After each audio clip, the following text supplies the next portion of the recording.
அனைத்து உரிமை குரல் நண்பர்களுக்கும் வணக்கம். நாம் தமிழர் கட்சி தமிழர் தொலைக்காட்சியை வாங்கிட்டாங்க அப்படின்றது தான் தற்போது அதிகமாக பேசக்கூடிய ஒரு விஷயமாக இருக்கு. இந்த ஒரு தகவல் குறித்த முழு விவரங்களை தான் இந்த வீடியோல நம்ம பார்க்க போறோம். வாங்க பார்க்கலாம். ஸ்மார்ட் போனுடைய பயன்பாடு பார்த்தீங்கன்னா நிறைய தொலைக்காட்சிகளே அழிச்சிடுச்சு அப்படின்றது தான் நிதர்சனமான உண்மையாக இருக்கு. இந்த வகையில் அதிகமாக அழிந்த ஒரு தொலைக்காட்சி அப்படின்னா தமிழன் அப்படின்னே சொல்லலாம். நம்ம சின்ன வயசுலாம் பார்த்தீங்கன்னா இந்த தமிழன் தொலைக்காட்சியில வீரப்பனுடைய கதை மற்றும் நிறைய உண்மை சம்பவங்களை சீரியலாக எடுத்து போட்டுட்டு இருப்பாங்க. இதனாலேயே அந்த தமிழன் தொலைக்காட்சி பார்த்தீங்கன்னா அதிக அளவில் வரவேற்பு பெற்று இருந்துச்சு. அது மட்டும் இல்லாம தமிழர்களுக்காகவே தமிழன் அப்படின்ற ஒரு பேர்ல இந்த தொலைக்காட்சி இருந்ததுனால பல பேருடைய வரவேற்பையும் இந்த தொலைக்காட்சி பெற்றிருந்துச்சு. ஆனா காலப்போக்கில் ஸ்மார்ட் போனுடைய பயன்பாடு அதிகரிச்சதுனாலையும் யூடியூப் பக்கம் அனைவருமே திரும்பிய ஒரு காரணத்தினாலையும் போதுமான டிஆர்பியும் போதுமான பிசினஸும் இல்லாத ஒரு காரணம் தான் பாத்தீங்கன்னா இந்த தொலைக்காட்சி ஒரு பெரிய சரிவை காண்பதற்கு ஒரு காரணமாகவும் அமைந்திருந்துச்சு. இருந்தாலும் காலப்போக்கில் பாத்தீங்கன்னா இந்த தொலைக்காட்சிகளுடைய சிஇஓ மாற மாற ஒவ்வொருத்தருமே எடுத்த ஒரு புது புது விஷயங்கள்ல தற்போதைய ஒரு விஷயம் என்ன அப்படின்னா சீமானவர்களுக்கு ஆதரவு கொடுத்து நிறைய செய்திகளை தமிழன் தொலைக்காட்சியுடைய யூடியூப் சேனல்லையும் சரி தொலைக்காட்சிகளை சரி போட்டுட்டு வந்துட்டு இருக்காங்க.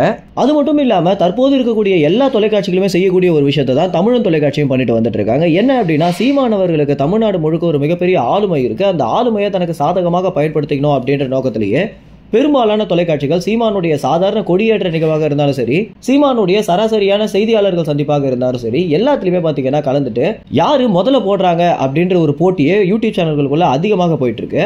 இப்படி இருக்கும்போது தமிழன் தொலைக்காட்சி தொடர்ச்சியாக செய்த பல விஷயங்கள் தான் சீமானவர்கள் ஒருவேளை இந்த தொலைக்காட்சியை வாங்கிட்டாரோ அப்படின்ற ஒரு சந்தேகமா எழுந்திருந்துச்சு. ஏன்னா செய்தியாளர்கள் சந்திப்புல தொடங்கி சீமான் ஒரு தனியார் விழாக்கு போறாரு அப்படின்னா கூட அதை கூட கவர் பண்ணி பாத்தீங்கன்னா தமிழன் தொலைக்காட்சியுடைய இன்ஸ்டா யூடியூப் அப்படின்னு எல்லாத்திலுமே போட்டுட்டு வந்துட்டு இருக்காங்க. இந்த காரணம் தான் சீமான் தமிழன் தொலைக்காட்சியை வாங்கிட்டாரா அப்படின்ற ஒரு சந்தேகத்தை எழுப்பியிருந்துச்சு. இதற்கு முன்னாடி தமிழன் தொலைக்காட்சியில நடந்த ஒரு நிகழ்ச்சியில சீமான் அவர்கள் என்ன பேசியிருந்தாரு அப்படின்னா தமிழன் தொலைக்காட்சி அப்படின்றது நம்ம ஒவ்வொரு தமிழர்களுமே கொண்டாட வேண்டிய சேனல் அப்படின்னும் தமிழன் அப்படின்னு பெயர் வச்ச ஒரு காரணத்தினாலேயே நம்ம தொலைக்காட்சியை தூக்கி வச்சு கொண்டாடலாம். ஆனால் காலப்போக்கில் நம்ம அனைவருமே மறந்துட்டோம். இன்னும் கொஞ்ச நாள் நாம் தமிழர் கட்சியும் தமிழன் தொலைக்காட்சியும் இணைந்து பயணிப்போம் அப்படின்னு சீமான் அவர்கள் ஒரு விஷயத்தை சொல்லியிருந்தாரு. இந்த காரணங்கள் எல்லாமே ஒன்று சேர்ந்து தான் தற்போது இப்படி ஒரு பேசும் பொருளாக ஒரு விஷயம் மாறி இருக்கு. இப்போ வரைக்கும் பாத்தீங்கன்னா தமிழன் தொலைக்காட்சியை சீமான் வாங்கிட்டாரு அப்படின்னு ஒரு அபிஷியல் நியூஸ் வராம தான் இருந்துட்டு இருக்கு. இந்த தகவல் குறித்த எல்லா விவரங்களையும் உடனுக்குடன் தெரிஞ்சுக்க உரிமை சேனலை சப்ஸ்கிரைப் செய்யுங்க. நன்றி, வணக்கம்.